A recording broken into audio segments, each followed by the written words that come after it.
Volvemos aquí, en Semana en Vivo estamos hablando sobre este ambiente electoral, las ideas, el voto en blanco, y hemos descubierto que pues, el voto en blanco es un tema, como decía el doctor Prada, un tema que nos ha permitido plantearle a esta campaña cierto colorido, porque no ha tenido mucho colorido.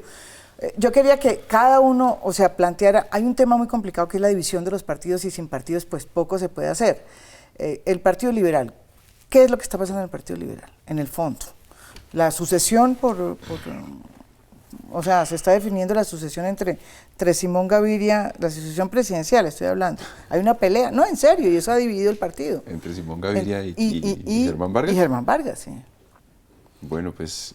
¿O no? Eso no ayuda a la... Pues yo lamento que el Partido Liberal en esta elección no le hubiese apostado más a la renovación y no, como decía Alfonso, pues hubiese también apelado a muchos bacalaos, porque es que habría sido muy interesante competir con el Centro Democrático, cuya cabeza es el expresidente Uribe, competir con el Partido Conservador, con Gerlain a la cabeza, y nosotros siendo la renovación, pero pues no lo pudimos ser. Carlos Fernando Galán muy hábilmente montó una cuña en la que mostraba las dos cabezas de lista, tanto la conservadora como la liberal, como parte del pasado, y él pues emerge como el candidato del futuro. El Partido Liberal ha hecho en los últimos 4 años cosas muy interesantes por el país, pero creo que no las hemos capitalizado lo suficiente porque quienes fuimos el símbolo de esas propuestas y de esos logros, pues estamos detrás de gente que representa más el pasado que el futuro. Y digamos que en mi caso particular soy víctima de eso. Y a mí también me duele que estemos hablando aquí de la sucesión presidencial, como si desde ahora pues tuviese que tenerse el escriturado a alguien la candidatura presidencial del año 2018. Yo creo que en el Partido Liberal hay que dar una batalla interna porque los liderazgos de la colectividad no sean liderazgos heredados o escriturados cada 4 años, sino que podamos internamente dar un debate. Y le cuento algo, María Jimena, yo vengo muy triste, estuve en Antioquia, me devolví hoy para estar aquí en el programa. Cierto, sí, no me lo saque en cara, sí, es cierto, es cierto. No, yo lo hago encantado y lo volvería a hacer cuando llegue de senador, cuando llegue de senador, cuando llegue como senador. Pero mire lo que pasa en Antioquia.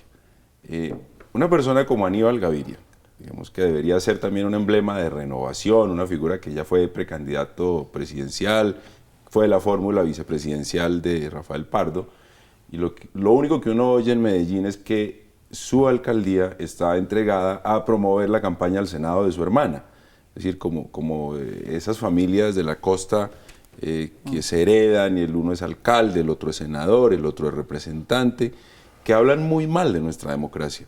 Y ese tipo de cosas, digamos, en la segunda ciudad más importante del país, en una de las entidades territoriales más importantes del país, es realmente muy triste. Y creo que el Partido Liberal, pues en eso, no ha trazado una línea que permita decir, este es el partido del pasado y este es el partido del futuro, el partido moderno. Pero bueno, digamos, en esa disputa interna estamos. Yo lo que sí no me quiero es inscribir en el tema o Vargas Lleras o Simón Gaviria, ¿no? Yo creo que en el 2018 habrá que jugar también otro espacio, y en el interior del partido hay fuerzas renovadoras. A mí me encantaría que Alfonso Prada estuviera en ese Partido Liberal. Gracias. En el que yo quisiera estar sin bacalaos, ¿no? Y con un discurso moderno, con un discurso democrático. Sí.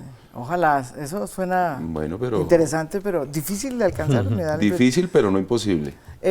Yo quería preguntarles qué es o cuál es el impacto que ve usted, que se ha metido tanto también en el tema de la paz, y los que quieran meter la cucharada además pueden hacerlo rápido, con la decisión del presidente Santos de poner a Germán Vargas como su vicepresidente.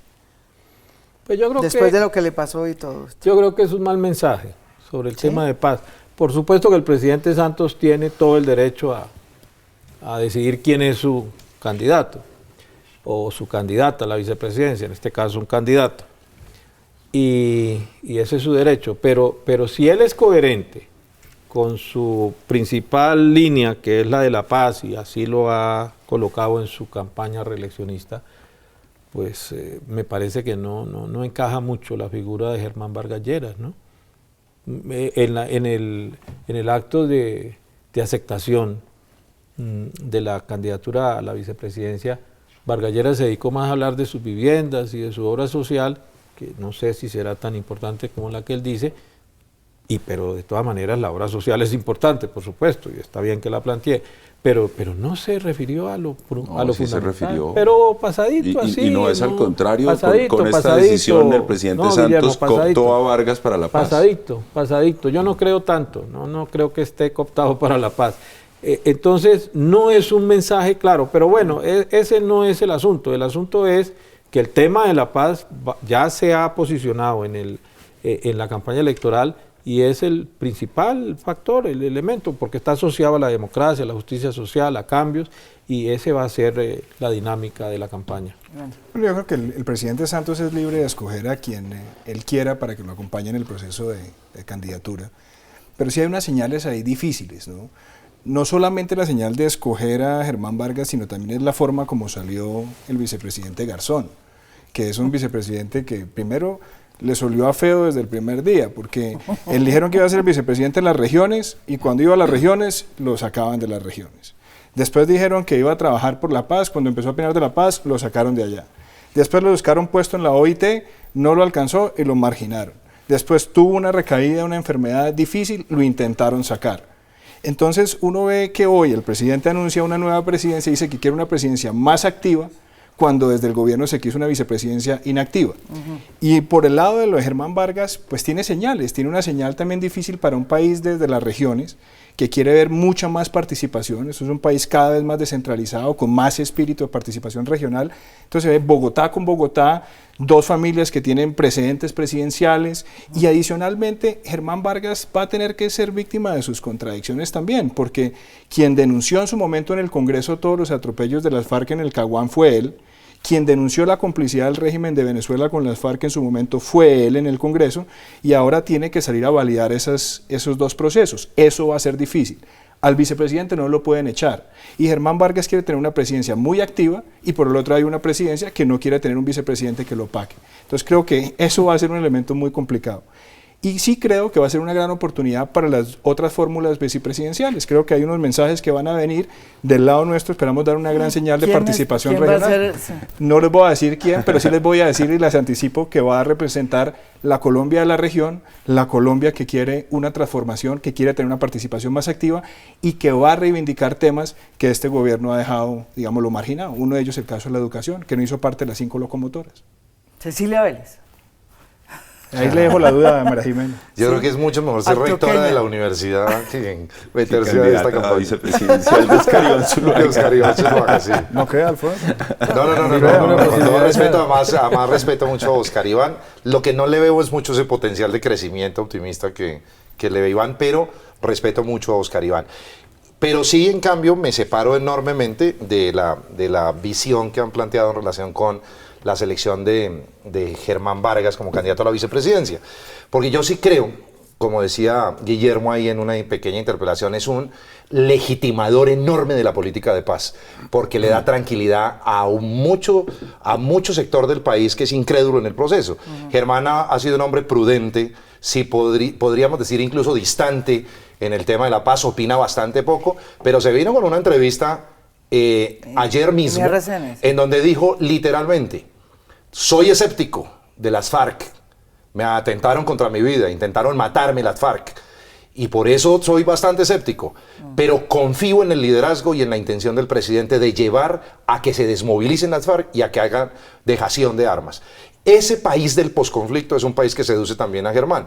¿Qué es un vicepresidente? Es que también tenemos que entender muy bien qué es un vicepresidente. ¿Para qué se escoge un vicepresidente hoy en Colombia? Pues para dos cosas. Porque yo no sé. No, va para dos cosas. La primera es una vocación de reemplazo en caso de una ausencia del presidente por muerte, por enfermedad grave, etcétera, por renuncia o por destitución. Lo reemplaza temporalmente o lo reemplaza definitivamente. Ojalá eso no pase y está bien que eso lo deseemos los colombianos, que no pase. Lo segundo es que acepta o debe cumplir los encargos que le haga el presidente. En este caso, si alguien tiene talla presidencial en consideración de los colombianos en las encuestas, es precisamente Germán Vargas. Y segundo, que acepte encargos, lo dijo el presidente, una vicepresidencia con funciones de ejecución, de coordinación de gabinete. ¿Quién mejor que Germán para complementar? Además, es un hombre que viene a ser en el gobierno de Santos ministro del Interior, de Justicia y de Vivienda. Bueno. Y ha aprobado en los 3 ministerios que es capaz, que es muy capaz.